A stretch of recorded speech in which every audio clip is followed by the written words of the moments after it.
very proudly. Now, let me start off by sharing a story of a corporate Toastmasters club that I had gone to visit about a couple of years back. This is actually a pretty large IT services organization that is based in Pune, but it also has offices elsewhere. And I was obviously visiting the club that is there in their Pune office. Now, it is so coincidental that they had asked me to come and give a keynote speech at that point of time, and there I was. Coincidentally, the global head of HR also was visiting Pune that day, and he decided to join us and attend a Toastmasters meeting. So there he was sitting in that room.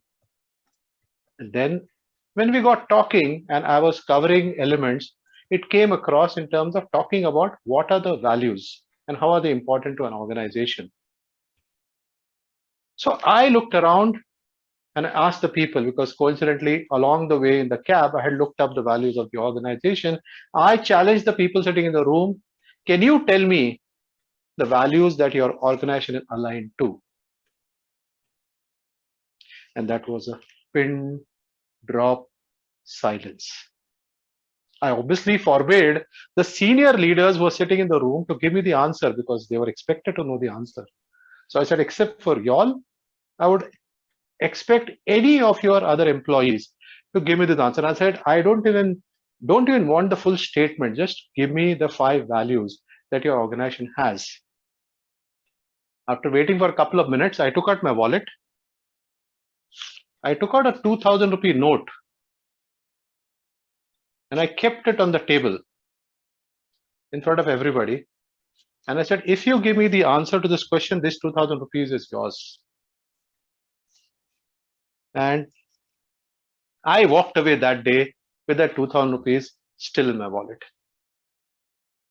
Now, this is what really happens to values. Values is a great exercise that a lot of organizations undertake. They put in the efforts to identify the value. They bring in consultants, they bring in high-powered coaches who try to help them to identify what are the values that they should put up.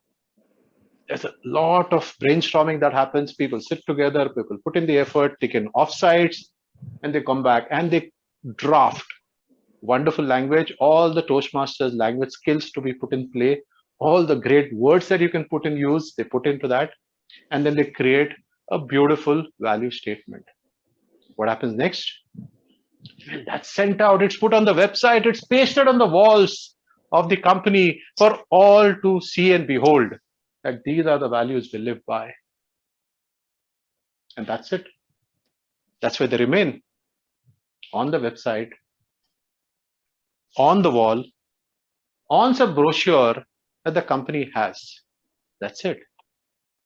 And like we saw that example of this particular company, when none of the employees could even talk about the value, they disappear.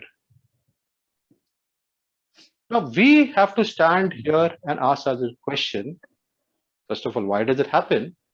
And if it happens, do you really need values? Because this particular organization is a fairly successful organization.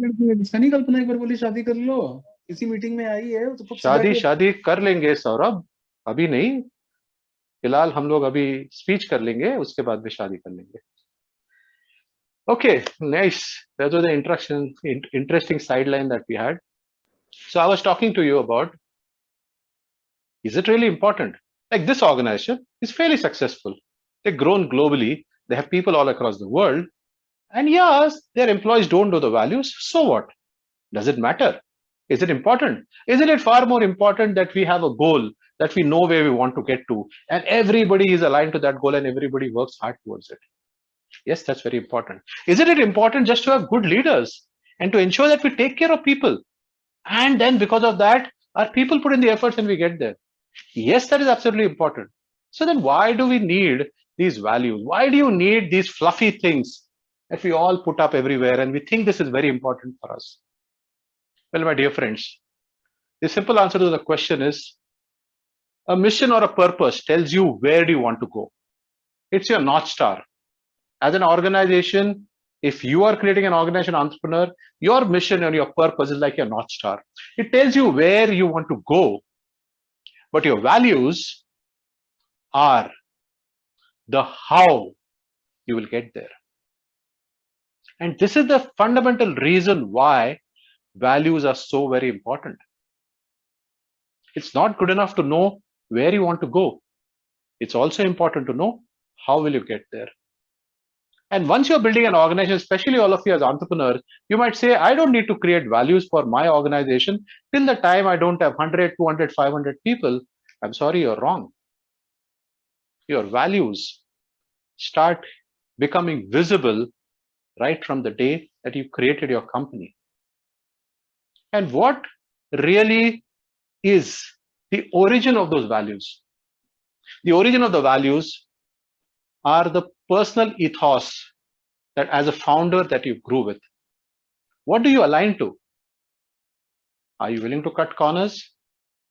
Are you willing to compromise on some elements? If you are, then obviously you don't have to take integrity as a value, not necessary.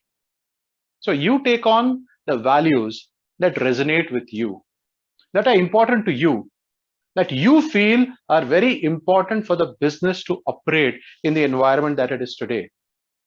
And it's not necessary, like we said, we heard about some companies, right, who believe highly in not bribing people, integrity or honesty, or in terms of transparency. Is it difficult to operate? Maybe in an Indian environment? Yes, it is. Do they back away from it? No, they don't. They align to their values and they keep working with that. Now, how do values become important in terms of telling you that this is how you want to reach your goal? It's very simple. Values help the people that you already have to answer this question when they face a dilemma. What do I do in this situation? You cannot make rules for every scenario that your organization might face, because you have to be pragmatic of not creating lists and lists and lists of things that your people should do and should not do. What would you do in this instance? The best thing to do is to have some basic rules, but beyond that, specify the values. And then walk the talk yourself. Because as a leader, if you do not walk the talk in demonstrating that you live these values, do not expect that the rest of the organization will follow them. You cannot dictate to somebody else to say, you should follow these values, but I will not. So the process starts with you. You live the values, you encourage your senior leadership to live the values, and you ensure that in turn, they encourage the people under them to live the values. And that's where the starting point of values really comes from. Now, within Toastmasters, we have 4 wonderful values. I'm sure by now, all of you know what they are. Would somebody want to unmute and tell me the first value in Toastmasters? Respect. Integrity. Integrity, absolutely right. Second? Respect. Respect, correct. Third? Service. Service, wonderful. And the fourth one? Enthusiasm.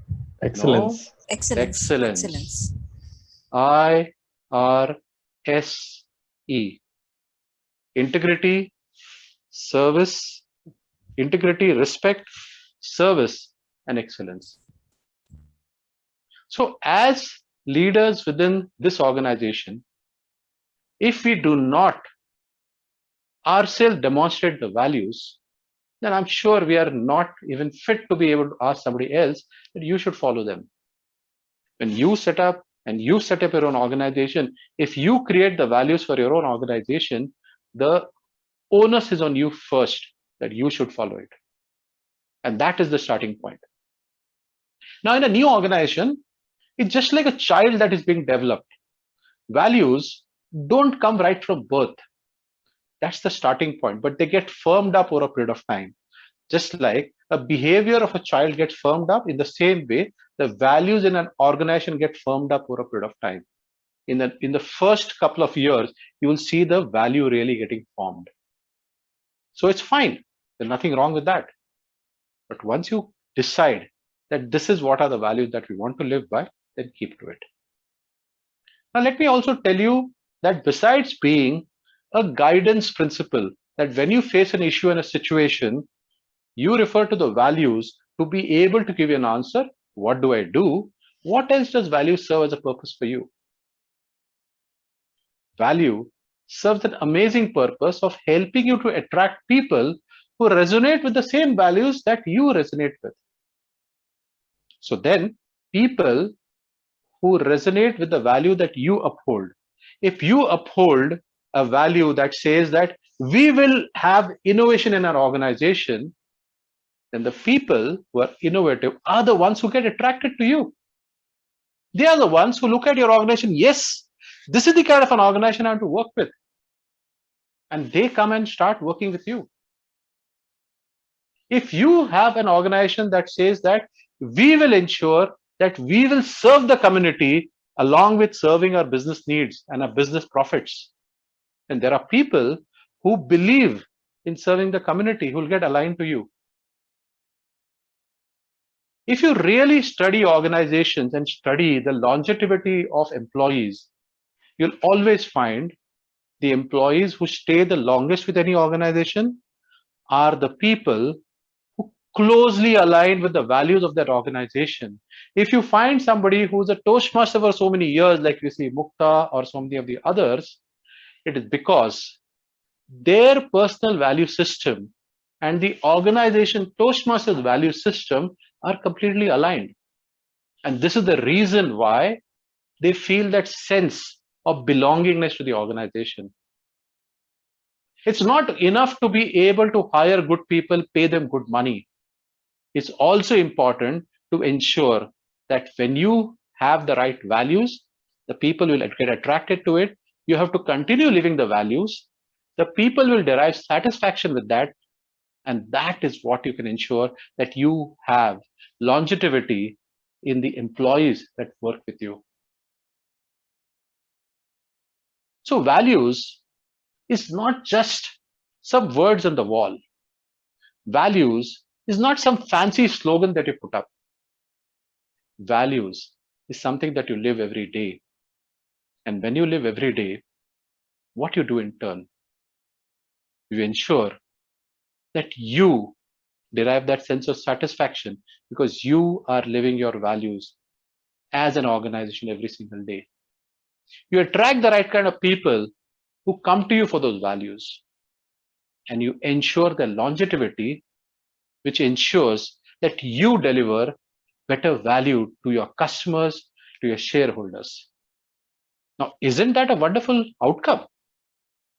Rather than just being some words on the wall, they now start becoming living, breathing organisms that's a part of what you are. That's a part of your culture. That's a part of what you are as an organization. And they become all pervasive. And that is the beauty of values. And that is precisely the value of values. The next time when you get into an organization or you're planning to join an organization, try to look up the values that the organization has and identify, is this what I align with? If it is, and if they live those values, you will truly come out being extremely happy with the experience that you have with them. In the end, when you are a leader yourself and you run your own organization, ensure that none of your employees face a situation that somebody walks into the room, puts a 2,000 rupee note on the table or a 5,000 or a 10,000 that time and asks this question. And you should be sure that every employee is able to answer the question and the person should go back with an empty wallet. I'd like to hand over back now. If you have any questions, I will take